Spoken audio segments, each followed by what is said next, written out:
Sorry guys, trying to get this in position to film this, but I'm not sure I'm even in the screen or not because I'm having a crappy time with my phone. Anyways, I've been looking for a use for this notebook, this tarot journal.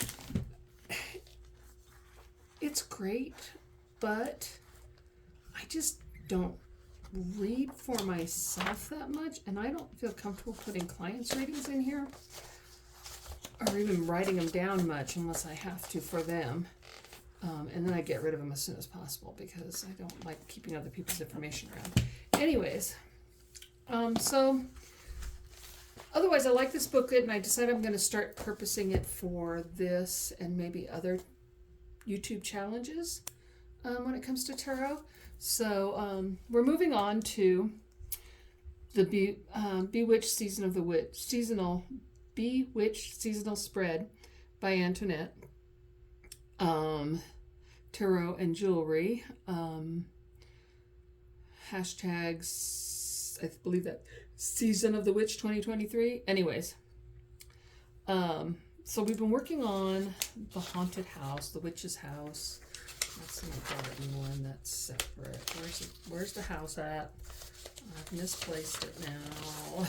Let's set that aside. The witch's house. I'm going to move these because that's going to be a separate filming. And we are on prompt. I did prompt number 4, useful uses of the broom. I did sit down and I wrote out in my spell book for the property in Chama and our goals towards that. I wrote out the steps we need to do at our current house to get it ready to move on, and all the things I needed to do. And that was kind of interesting because it led into a lot of other things that ended up being cleansed out within those same 3 or 4 days that I worked on that. There were things that were just needed to be done, that needed to be taken care of and needed to be moved on, including my mother's estate and getting paperwork off to get my manicuring license in New Mexico.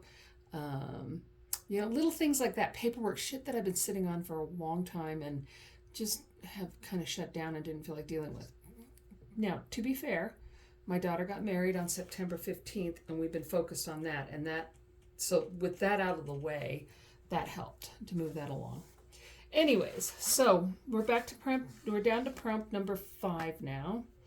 And this is the viewing platform. How do I judge others? This is the blue viewing platform up here. How do I judge others?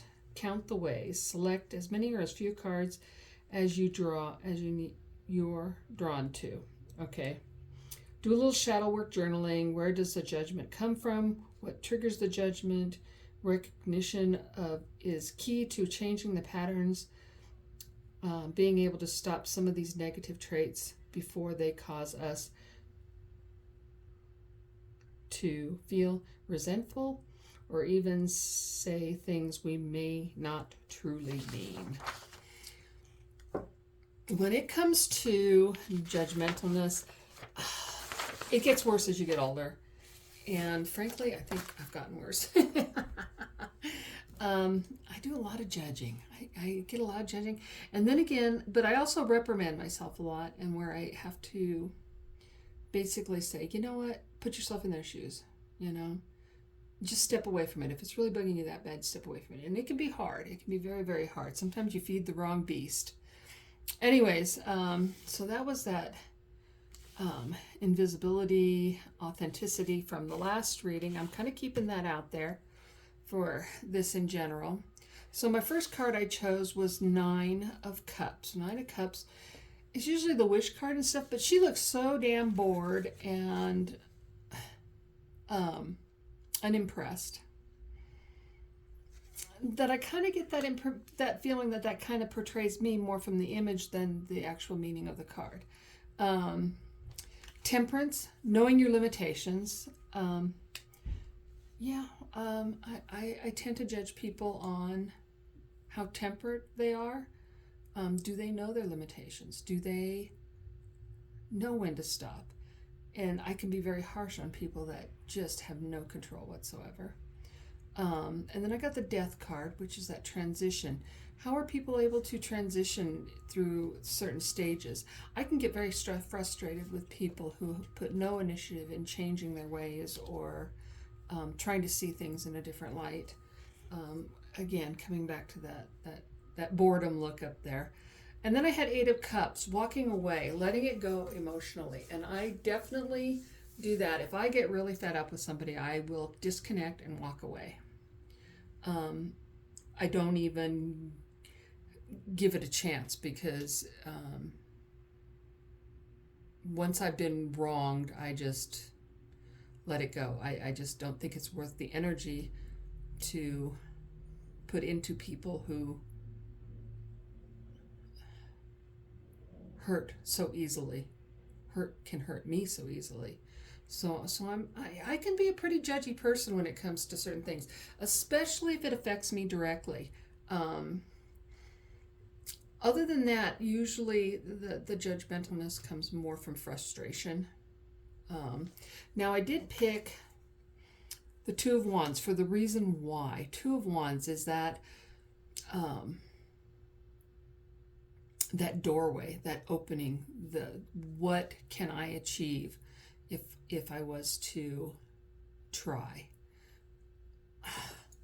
That's kind of harsh on me too. I think there are times when certain people, I probably do judge a lot of people on what will I benefit from it, how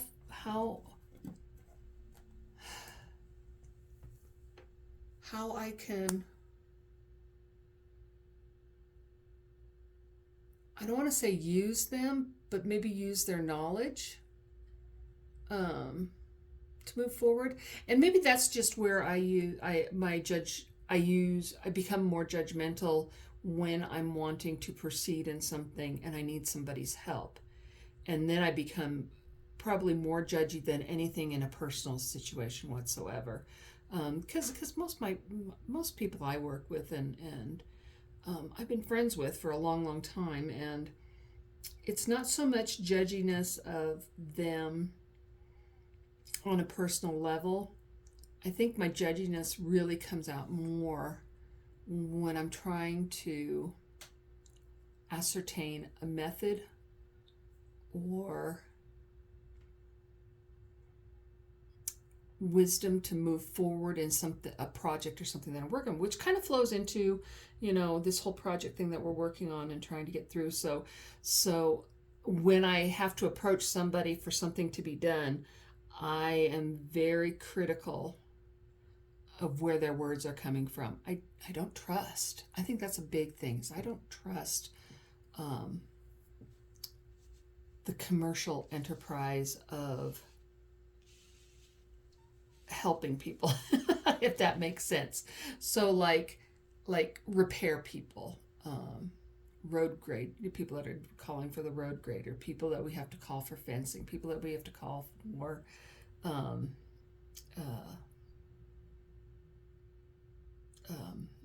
what's the word I'm looking for? Oh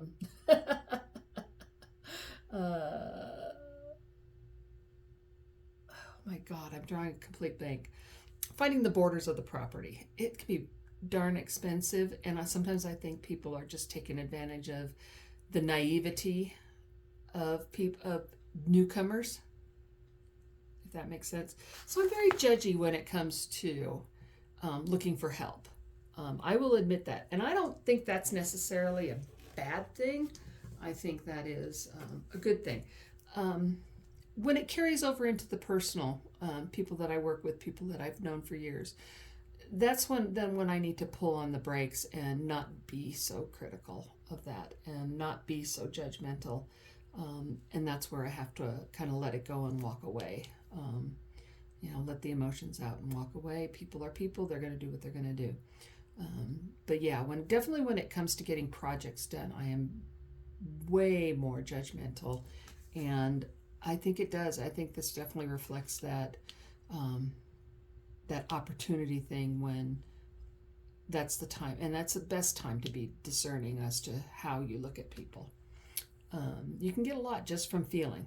So anyways, I think that kind of covers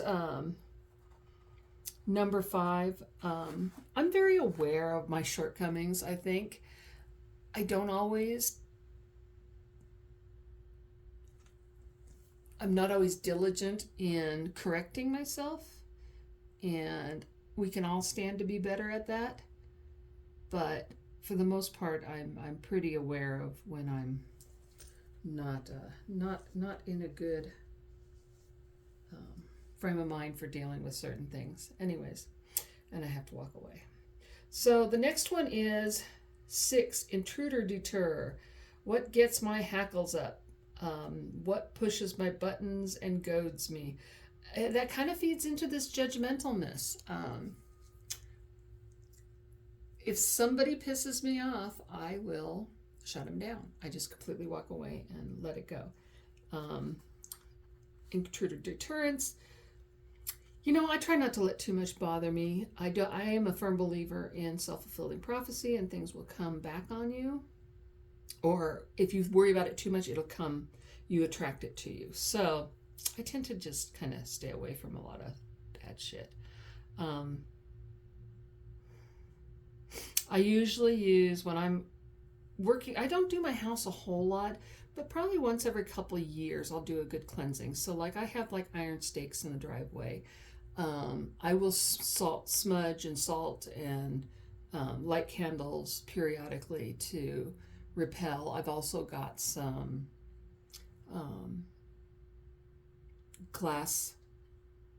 hanging glass bulbs that I put deterrents in, that I keep in specifically in my witchy crafting room, and particularly at the back window there. So just to kind of keep prying eyes out. So, and I use such smudge sticks. I grow my own sage, and I make my own bundles, and I've found Hecate, the one of the Hecatean groups here in the United States. I think she's in the United States, could be Canada. She has some great recipes for like Circe spray. What's it called? Circe's file. I can't remember what it's called, but it's a beautiful spray that's made with lots of cinnamon or clove. It's not cinnamon, clove and specific flowers, roses. What else did we put in it? And it makes this wonderful stuff that and I think I used vodka and distilled water in it, and as its base. And it took a full moon cycle to get it going, and then it's filtered. That's what it's called, Circe's filter. And it's supposed to filter out negativity, filter out the things you don't want in your magical practice. And but you filter the product itself out, and you put it into a spray bottle, and it is just phenomenal. I think it's better than Florida water. So yeah, I'm not a big fan of Florida water. It smells too much like cologne to me, men's cologne, old 70s cheap cologne. And maybe that's what they want out of that. But this Circe's filter is just phenomenal. I don't think I can republish it here. I don't want to step on anybody's toes. But you can look up, I think is it not Covenant of Hecate? It's the United States group for them.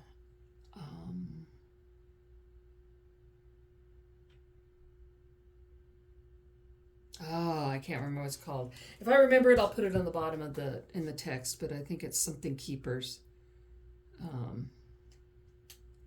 I can't remember what it is. Anyways, but they've got some fabulous recipes. The gal writes the book, Hecate's Garden, and Hecate's Garden.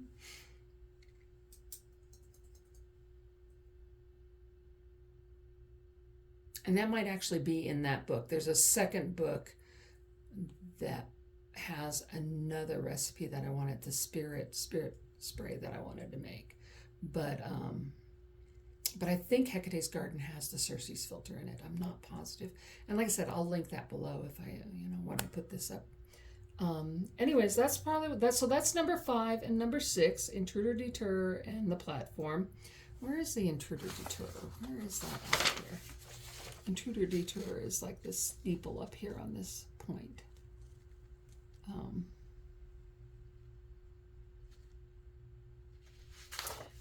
So that kind of takes us away from the tarot on those things, because we're kind of working the physical world or the magical world on those, which is kind of interesting. Number 7,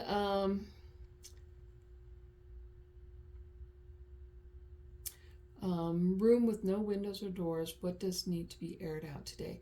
Okay, we'll work on that. Maybe I'll do a separate video. Well, I will do a separate video of just, kind of what I'm doing around the house when it comes to my magical practices, when it comes to cleansing and